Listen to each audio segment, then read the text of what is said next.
Good morning to you. Good morning. How are you feeling? Because I read your book and I have never Yeah. come across a politician who's had so many scrapes and near-death experiences as you.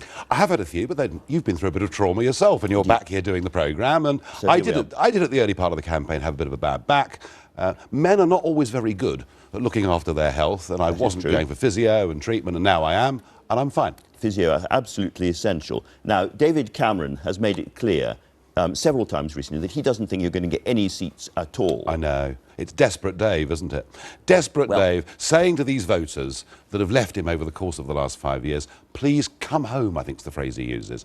They're not going back to a guy that's covered the country in windmills, that has slashed our armed forces, raised the level of the foreign aid budget, presided over massive immigration, and only at the last minute been persuaded to sort of half-heartedly offer a referendum. Those voters aren't going back. And it's actually a misreading from him and the press. Most UKIP voters have not come to us from the Conservatives. They're coming from Labour, a few from Lib Dems, and a huge chunk of our vote is coming from people who were completely outside the political process but see UKIP as offering hope. Now, I started off talking about the numbers with Yvette Cooper, and I'll do the same thing here. Your raw polling numbers haven't moved much in the last 6 months or last year or so forth. Well, there's been a very about the same, around 13%. There's been a very desperate attempt to talk UKIP down over the last month. Every commentator, every pollster. And one or two of the pollsters using voodoo science to try and produce quite low numbers, but not even prompting UKIP. The fact is, not only are people who say they're going to vote UKIP more likely to go to the polling station next Thursday than the other parties, we're actually going up in the polls. And I have to say, I think with 4 days to go, if only we could debate the big issues rather than who's going to get into bed with whom next Friday morning. There's a lot of bed hopping going on at the moment. Yeah. But if you look at the raw numbers, I was going to say then the pollsters extrapolate and they don't give you very many seats. Do you reflect that this is possibly the last, this is the general election which breaks our current voting system? I do, and you know, my message to people, obviously we've got our key target seats where we think we're going to win or we're very, very close to winning, but I would say to all UKIP voters that a vote for UKIP is a vote for change, not just in terms of the policy and direction of the country, but for a change in our voting system. First past the post is now bankrupt. OK, looking at the Conservative message, however, you've said a lot about the danger of the SNP and the Scottish nationalists holding the whip hand in Westminster and so forth. Isn't David Cameron absolutely right when he says in Labour, Tory and marginals, you'd be bonkers to vote UKIP if you want to keep Nicola Sturgeon out of Westminster? You have to vote Conservative to ensure David Cameron back in, and therefore no SNP Ed Miliband stitch-up. Well, I'm not sure what the Labour Party's position with the SNP is. I mean, that seems to change every day. But it's a bit ironic for the Conservative Prime Minister to say he's the great defender. And they've put up billboards showing Alex Salmond taking money out of an English back pocket. This from Mr Cameron, who joined the pledge with Miliband and Clegg to guarantee in perpetuity the Barnett formula and the English continuing to shovel money over Hadrian's Wall. If you want some MPs in Westminster to fight the SNP, you'll need some UKIP ones.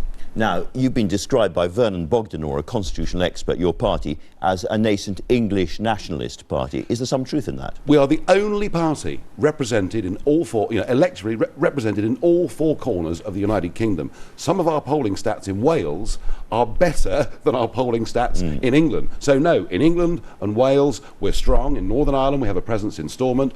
In Scotland, we won an MEP seat there last year. And I think what's really also been completely misread is the extent to which UKIP has grown in the Midlands and the North in Labour-held seats. And the commentators just aren't seeing it. Let's talk about policies a bit. You told John Humphreys, I noticed the other day, that the BBC was an anachronism or a dinosaur. I can't remember. Obsolete, I think was the word. All three would do. All three would do. What would you like to see actually happen to the BBC? Would you like to see it go completely? No, I think the BBC as a public service broadcaster has a role. I think the BBC as a global brand for this country is very, very important. But I think the BBC is far too big and has far too much influence. What kind of things would you like to see the BBC stop doing? Well, I don't think it needs to do entertainment, for example. So Doctor Who and all that kind of stuff could go. Well, the point is, we now have lots of commercial channels out there. We have cable television. The BBC does not need to be doing all of these things. And I think there is Strictly Come Dancing, all of that kind of stuff. I think there is a real question. About the BBC website and about local news, because, and I say this because if we believe in a free press, then if the BBC local websites are as strong and as heavily funded as they are, how can local newspapers or local websites even compete? And so there is a problem that actually, out in the regions, the BBC is beginning to obliterate other voices in the media. So you'd like to see the end of BBC Entertainment and the website. How would you like to see this process taken forward? I mean, you've got views, the DUP have views, many Conservative MPs have views. What should happen? The whole debate about the BBC licence fee and its role, is coming up over the next 2 to 3 years, and I want UKIP to have some input into that. I mean, the other problem is that UKIP was adjudged by Ofcom to be one of the 4 major parties in British politics, and frankly, the BBC have not treated us like that during this general election campaign. OK, let's move on to another area of policy, because you had almost a second manifesto, which was the Christian manifesto, which you put your name to early on, which came out with lots of policies and so forth. Can I ask you, first of all, are you yourself a Christian? Yes, I'm a confirmed member of the Church of England. I haven't always approved of its recent leadership, and I'm a little bit lapsed, but I am a member of the Church of England. Yes. In that manifesto, there's a very interesting bit about gay marriage, and you say there's a phrase you would use: reasonable accommodation to help people who are against gay marriage. And I just want to know what that actually means. Look, let's just be clear. We have now an active and growing LGBT group within UKIP, lots of gay candidates standing for us in these elections. There's been a sort of another establishment attempt to paint UKIP out to be anti-gay. That is rubbish. I'm just asking what it means. But what we say is that all minorities deserve respect, and that actually, yes, gay people deserve their rights, but also Christians and Muslims, for that matter, should be allowed to hold a reasonable position that says they don't approve of some lifestyles. And that is an accommodation. I understand, but just be absolutely clear. I'm running a B&B. I don't approve of gay people. Under reasonable accommodation, would I be able to say to them, I'm terribly sorry, don't come in? Well, that would be open prejudice. But, Andrew, our national just debt... Just give me an example of what would change. No, I'm not going to. I'll tell you why. Our national debt has doubled in the last 5 years. 624,000 migrants settled in Britain last year. All you and anybody else wants to talk about is some tiddly piece of our manifesto. I'm sorry, some tiddly piece of our manifesto. The only manifesto, all right, well, let's the only fully costed manifesto that has been put to the British public at this election. Well, let's talk about the big costing parts of your manifesto. Then the House of Commons Library says that if we left the EU and we were on the same basis as Norway, we would be able to cut our contributions by 17%. Worth having, but nothing like the huge amounts of money that you want. Who is suggesting that the model we would have with the European Union would be the same as Norway's? Well, yes, because they're able to trade, that's the point. Well, there are 60 countries around the world that have free trade deals with the European Union. So you're saying we wouldn't be in the European Trading Pact, or the EEA? We are now the Eurozone's biggest export market in the world. They sell us about 1 million motor cars a year more than we sell them. They need us in terms of trade more than we need them. We will have our own free trade deal with the European Union, and it'll look a bit like the thing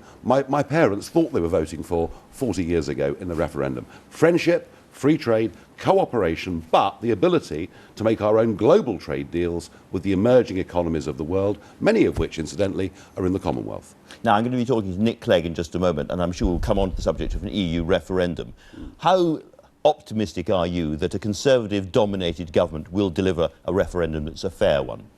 I'm not confident at all. I mean, Mr Cameron once before promised a referendum, then he broke the promise, then he spent 2 years saying it wasn't in the national interest, then he saw UKIP spreading like a purple rash across the country and decided he'd offer a referendum. If he held that referendum on his own, without UKIP holding his feet to the fire, I am not confident it would be a full, free and fair referendum. A lot of talk about red lines in this election. If there's a bunch of UKIP MPs in the House of Commons able to influence what happens, then presumably your first red line will be the terms and conditions of that referendum. Yeah, it's got to be full, free and fair. And I've seen some really twisted referendums held all over Europe. It has to be both sides have to have the same spending limits. There needs to be an ombudsman to make sure that organisations like the BBC give both sides of the argument fair play. Okay. And we also need to define who votes. I find it slightly hard in these circumstances to see how we could have an arrangement with David Cameron, Nigel Farage and Nick Clegg in any kind of arrangement. Impossible? Well, if Nick Clegg... I mean, look, I don't want to go into coalition with anybody. You know, I don't want a ministerial car. No darkened But I rooms. would like to help drive the agenda. And I'm quite certain that if Nick Clegg wants to be Deputy Prime Minister next time round, that he will change his mind and support a referendum.